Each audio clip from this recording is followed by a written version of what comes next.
Jadi secara umum bahwa orang Islam itu memang harus melakukan yang bermanfaat. Kalau yang tidak ada manfaatnya nggak boleh, ya kita lakukan.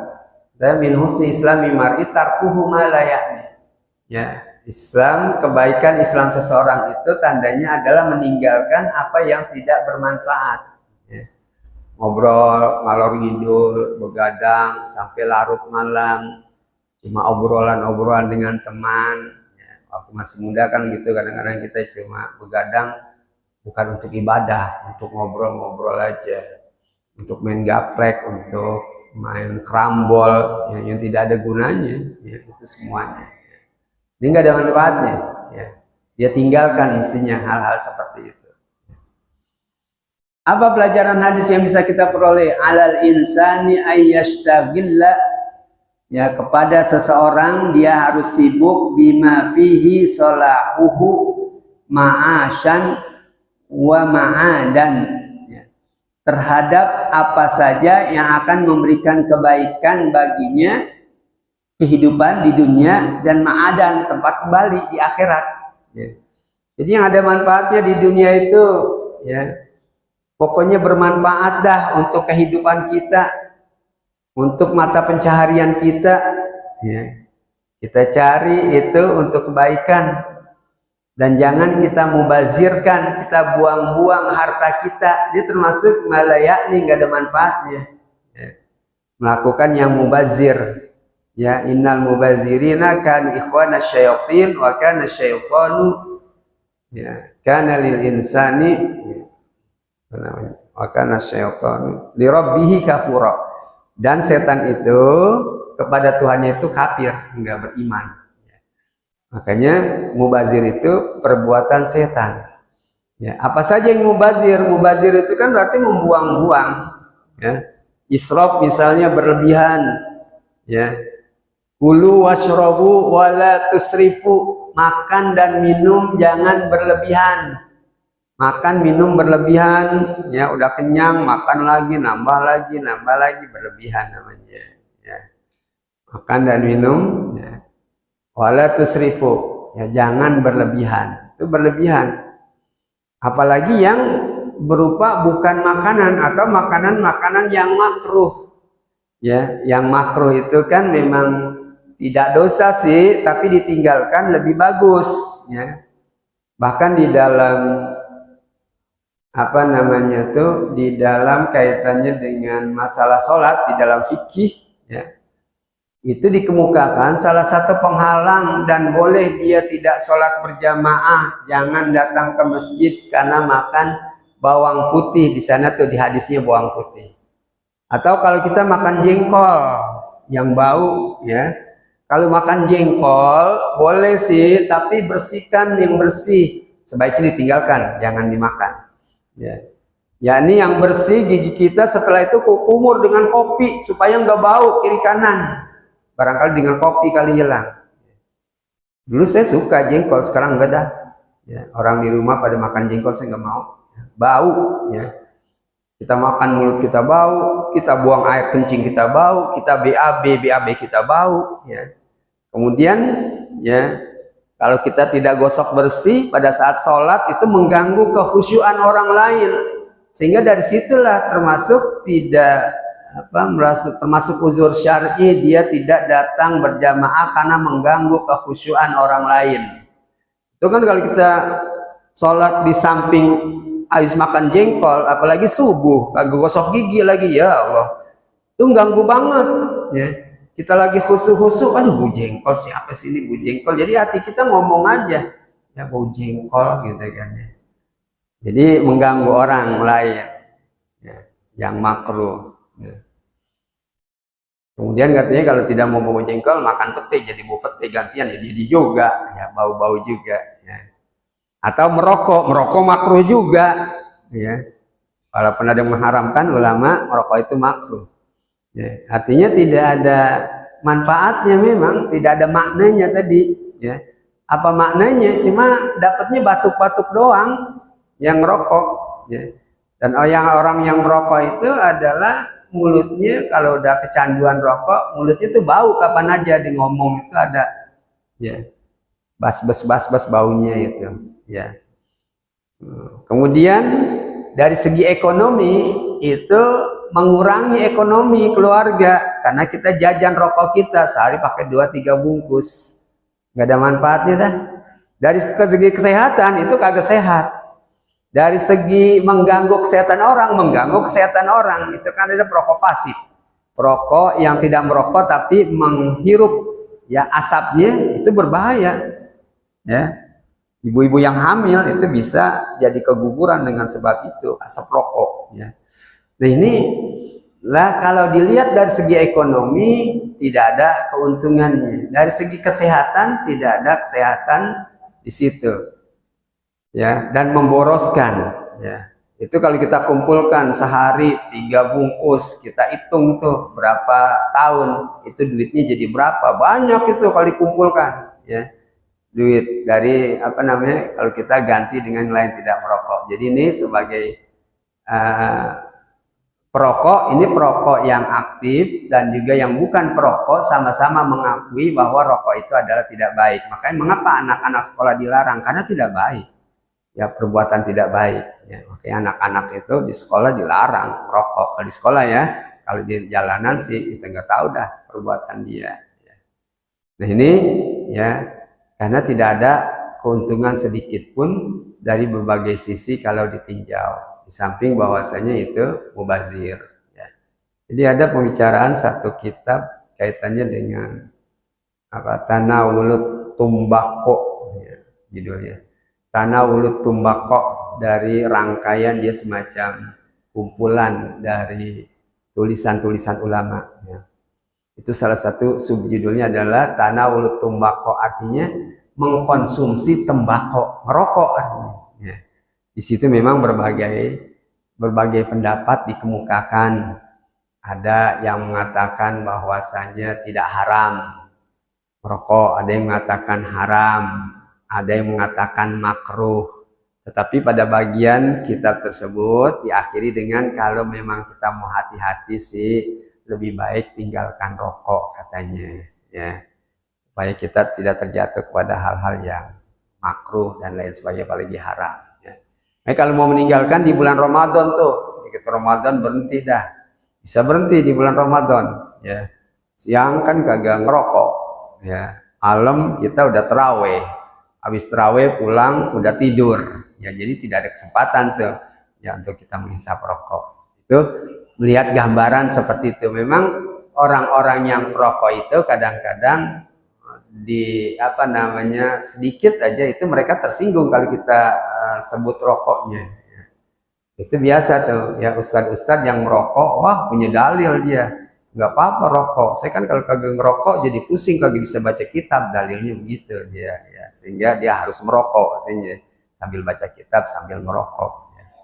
Banyaklah dalilnya gitu kan, dikeluarkan lagi dalil yang membolehkan kata dia ya banyak, tapi yang pasti adalah ya tinggalkan aja dah ya. Saya juga dulu merokok waktu masih kuliah, masih merokok, tapi begitu pikir-pikir nggak ada manfaatnya nih ya, nggak ada gunanya ya. Dah sampai saat ini dari mulai saya kuliah tahun 84 sampai saat ini nggak merokok lagi ya. Nggak pernah lah ya. Biasanya kambu-kambuannya itu yang berabe berteman, temen nanyain, nawarin rokok, ya kita isep juga dah kan gitu kambu-kambuannya. Tapi alhamdulillah kagak kambu-kambu sih udah pokoknya udah nggak ada gunanya, nggak ada manfaatnya ya, mubazir ya. Ini termasuk malayakni. Kalau memang kita Islamnya baik, meninggalkan itu yang tidak bermanfaat. Jadi terhadap manusia itu dia harus sibuk berkaitan dengan kemaslahatan di dunia ini, mencari dunia dan mencari kemaslahatan di akhirat untuk kembali kepada Allah. Wa yu'ridu amma ada dzalik, dan dia berpaling terhadap apa yang untuk manfaat dunia dan manfaat akhirat itu berpaling, artinya tidak kerjakan. Wa yu'ridu mimma la yahtajuhu, terhadap apa yang memang dia tidak butuhkan ya, nggak perlu. Wala yantabi'u bihi, dan dia tidak bisa mengambil manfaat dari hal tersebut, udah tinggalkan. bahkan yadurruhu wa yu'dhihi, bahkan membahayakan dan menyakitinya, ya. Berbahaya buat dia dan juga berbahaya buat orang lain. Itu namanya membahayakan diri dan juga membahayakan orang lain, ya. Nggak boleh. Dalam rumusan usul fikih itu ada bahwasanya janganlah engkau la yadurru wala, janganlah engkau membahayakan diri sendiri dan jangan membahayakan orang lain. Ala yatataffalu bisu'uni ghairihi,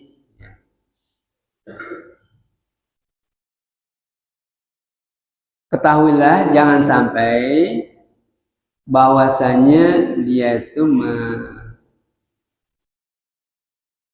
bisu'uni ghairihi, dengan pertemuan yang lain. Yatataffalu tiplunatnya, ya, sedini mungkin kali gitu, dia sedini mungkin tidak mengganggu, ya, keberadaan orang. Fa inna dzalika min kamalil istiqamah, karena yang demikian itu hadis tersebut mengandung makna min kamalil istiqamah, termasuk adalah istiqomah yang sempurna, ya. Kalau mau istiqomah itu tarkuhu ma la ya'ni, ya, meninggalkan yang tidak bermakna, sibuk yang bermakna untuk mengurus masalah kehidupan di dunia, kehidupan kita, mata pencaharian, dan kemudian juga untuk tempat kembali kita di akhirat, seharusnya itu. Yang terakhir, yang ke-9 dari bab muraqabah. Wa ta'attasi'u, yang ke-9, an Umar radhiyallahu anhu, dari Sayyidina Umar, ridho Allah kepadanya, anin Nabi sallallahu alaihi wasallam, dari Nabi sallallahu alaihi wasallam, la yus'alur rajulu fima daraba imra'atahu, jangan ditanya atau tidak ditanya seseorang, ya, orang laki, fima, terhadap apa, daraba imra'atahu, apa yang artinya daraba pukul, ya, dipukul istrinya. Dipukul ini bukan dipukul dengan tangan, dengan kepelan, bukan, ya. Itu boleh kalau memang istri itu sudah kurang ajar betul, tetapi memukulnya dengan hal-hal yang lembut, ya, dengan anduk, ya, dengan bantal, ya. Itu juga kira-kira yang tidak menyakitkan. Itu pun perempuan sudah merasa tersakitkan kalau dipukul sambil kesel, mukul dengan bantal, mukul dengan anduk. Itu boleh kalau sudah keterlaluan, ya, memukul. Tetapi jangan diceritakan kepada orang lain, karena itu rahasia. Apalagi istrinya cerita sama orang, wah, ya suami saya tuh kasar, orangnya begini begitu, nggak boleh, ya, diceritakan. Buka rahasia keluarga namanya, nggak usah dibuka, ya, rahasia keluarga, ya. Berdua urusin aja, ribut-ribut berdua urusin. Apa pelajaran hadis yang bisa kita ambil dari situ? Annahu yambaghi al-muhafadata alal asraril lati takunu bainaz zaujataini. Yang pertama, pelajaran yang bisa kita ambil dari hadis tersebut bahwasanya patut memelihara, ya, menjaga terhadap rahasia-rahasia yang terjadi antara suami istri, ya.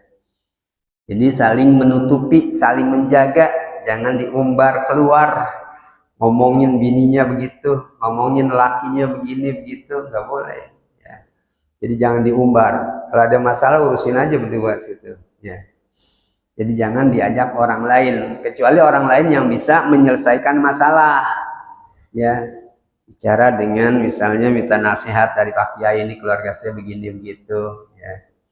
Itu boleh, karena akan menyelesaikan permasalahan. Tetapi kalau justru adalah ada keberpihakan, ya, di antara satu dan dua, antara suami istri, ini nggak boleh, ya. Kadang-kadang kan kita seorang istri ngadu kepada orang tuanya namanya anaknya dialemin, ya, nggak lihat permasalahannya, ya, dialemin, dibela, gitu kan. Ya begitu juga suami, ya, kepada orang tuanya sama dah. Ya akhirnya bukan malah menyelesaikan masalah, makin bikin ribut lagi. Ya. Yang seharusnya itu kan di dalam keluarga yang Nabi kemukakan, idza aradallahu li ahli baitin, apabila Allah mengendaki satu keluarga, ya, suami istri dan anak-anaknya, itu salah satunya adalah yuwakiru saghiruhu kabirahu, yakni menghormati yang lebih muda kepada yang lebih tua. Ya, istri itu mestinya menghormati suaminya.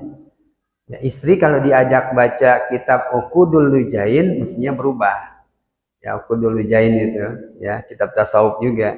Ya, bahwa di sana diceritakan masalah suami itu memang kayak orang tua, ya, nggak boleh dilawan, nggak boleh dibentak. Ini kadang-kadang zaman sekarang kan istri pada berani-berani banget sama suami. Bahkan suami-suami takut istri, kan gitu. Karena bahasanya atau dia punya kata-katanya itu seringkali menyakiti suaminya. Nggak boleh, karena suami ibaratnya kayak orang tua sendiri, ya, yang harus dihormati. Ya. Jangankan sampai membentak, cuma kata up aja nggak boleh, kan gitu. Gitu kan, ya, menolak nggak boleh, ya. Nah ini hak suami untuk dihormati, sehingga di situ dalam hadis yuwaqiru saghirahu kabirahu, ya, yakni menghormati yang muda kepada yang lebih tua. Anak-anak begitu pula, anak-anak harus menghormati ayah dan ibunya, ya. Jangan melawan kepada orang tua, jangan menentang omongan orang tua kalau memang merupakan kebaikan, nasihat lagi dinasehati, ya, galakan dia anak, ya, karena anak tidak dididik tadinya dari agama, ya, masalah-masalah ilmu agama, akhirnya melarang aja dalam kehidupannya, dalam kehidupan di dalam keluarga. Bahkan banyak, ya, anak juga yang membunuh orang tuanya, ya, begitu pula istri, ya, yang sampai juga membunuh suaminya, ya. Itu banyak sekarang, ya. Nah ini salah satunya itu, bahwasanya, ya, harus menghormati yang namanya tadi sebagai orang yang lebih tua. Dan di sini termasuk menjaga adalah rahasia-rahasia suami istri. La yus'alu atau la yas'alur rajulu, atau la yus'alur rajulu, jangan ditanya laki-laki fima daraba imra'atahu, terhadap apa yang, ya, dia memukul istrinya, ya. Jangan ditanya-tanya orang ribut dah dalam keluarga, emang gara-garanya apa sih gini gitu, ini. Kecuali pada saat diminta satu nasihat boleh. Li'annahu qad yakunu, karena sesungguhnya kadang-kadang terjadi li'asbabi, ya, yastahyi min dzikrihi, ya, karena biasanya akan terjadi keributan lebih besar itu dengan menyebutkan, ya, dengan menyebutkannya, au mimma yajibu katamuhu, atau, ya, terhadap apa yang memang wajib untuk disembunyikannya, ya, rahasia, gitu. Jadi kalau ditanya malah makin ribut, nggak benar dah. Wa yatruku dzalika, dan juga meninggalkan yang demikian itu ila zauji, ya, meninggalkan yang demikian itu kepada suami, wa ila muraqabatil lillahi, dan juga karena muraqabah, merasa diawasi oleh Allah Subhanahu wa taala. Fa innahu ma'murun, maka itu adalah satu perintah bitaqdibi zaujatihi, ya, untuk mendidik, artinya mengingatkan istrinya. Kalau mau diingatkan boleh, termasuk adalah di bagian akhir juga, jangan ditemani pada saat di tempat tidur tinggal. Ini dalam rangka mendidik, ya. Cuma kadang-kadang perempuan karena pembawaan emosi hati jiwanya itu bisa kadang-kadang maksud kita sih mau memberikan didikan, marahan dia, kita kagak tanya, dia malah kagak tanya lagi kita. Kita nggak tanya sampai 3 hari, dia seminggu dia kagak tanya. Padahal kan 3 hari kita udah batas yang namanya marah dengan sesama muslim gitu kan, nggak boleh melebihi 3 hari.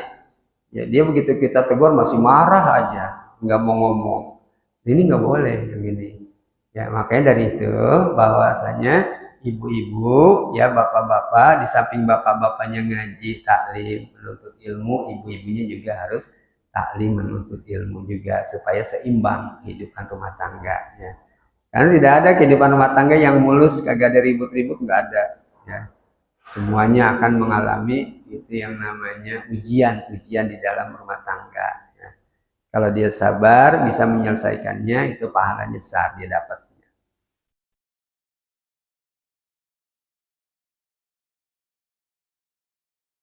Walakin akan tetapi rufiatil umur, diangkat permasalahan itu ilal qadai untuk menyelesaikannya.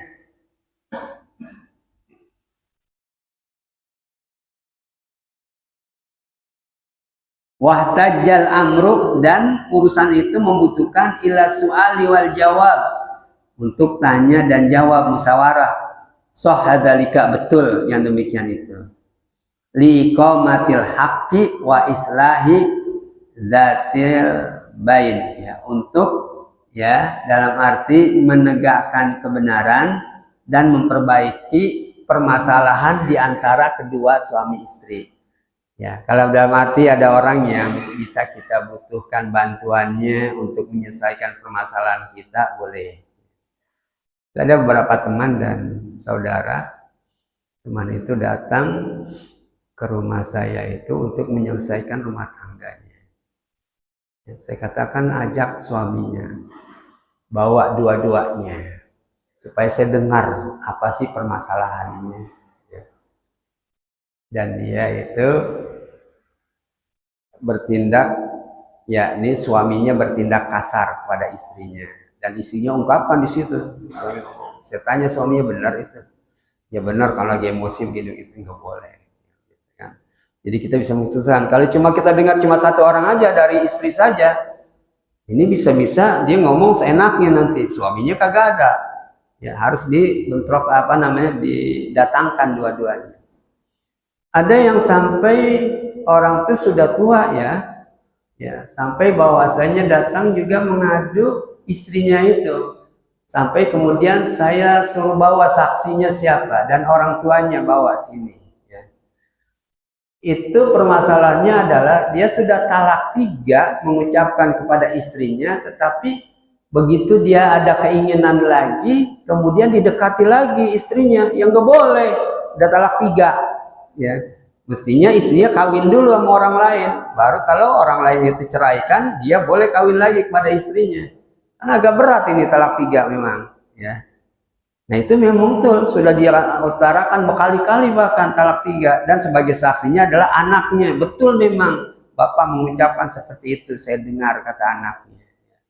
Ya udah, saya katakan nggak boleh. Ya kemudian sampai sekarang sampai mati dan sudah meninggal istrinya. Sampai meninggal istrinya dia nggak balik-balik lagi dan nggak coba mendekat lagi. Ya. Nah banyaklah permasalahan rumah tangga. Ada yang minta bahwasanya dia mau mengajukan perceraian, istri boleh nggak sih? Boleh sebenarnya mengajukan perceraian, ya. Tapi sejauh mana sih kesalahannya? Ya. Ceritakan suaminya begini begitu. Sholat nggak suami? Sholat, rajin sholat. Ya. Ya. Kemudian apa sih kesalahannya? Kesalahannya dari pihak yang lain, dari pihak mertua. Ya. Artinya dia istri merasa tidak dianggap, ya. Jadi merasa dikucilkan. Dan suaminya merasa tidak membela dia, gitu kan ya. Ini jadi masalah. Ya udahlah, sabar dulu ya. Wah, suami itu kan masih ibadah dan lain sebagainya. Ya, kemudian jangan sampai ada bagaimana tuh dia kan menanyakan bagaimana dia tuh mengucapkan cerainya tapi tidak sorry, artinya tidak jelas. Udah sono, ya kalau kamu mau memang dicerai urus aja sana sendiri gitu kan. Ini kan kagak jelas nih. Ya urus sendiri apa maksudnya kan gitu. Tapi kalau langsung dikatakan saya ceraikan kamu, itu jadi. Ya. Tapi kalau belum jelas nggak bisa. Atau dalam bentuk ungkapan, udah sana kamu pulang ke rumah orang tua kamu. Ini bukan cerai, belum jelas. Harus ditanya dulu ke suaminya, dia mengatakan itu cerai atau tidak. Ya, kemudian dia mengatakan itu tadi untuk mengurus artinya cerai atau tidak dia. Kemudian saya suruh tanyakan lagi, nyatanya tidak. Ya udah, ya. Punya suami dan sudah punya anak mau ngapain pakai cerai-cerai? Emang enak apa jadi janda gitu. Ya. Kebetulan saudara saya masih artinya keponakan saya datang, saya katakan saya tunggu sah sampai sekarang alhamdulillah ya damai ya dan bisa hidup lagi di dalam rumah tangganya. Nah ini jadi kalau ada orang yang bisa memberikan jalan keluar ya terhadap permasalahan kita, boleh kita ajak bicara. Kalau justru ingin memperparah ya makin memperparah keadaan rumah tangga kita, jangan diajak ngomong orang yang seperti itu sih ya, kita urusi saja ya.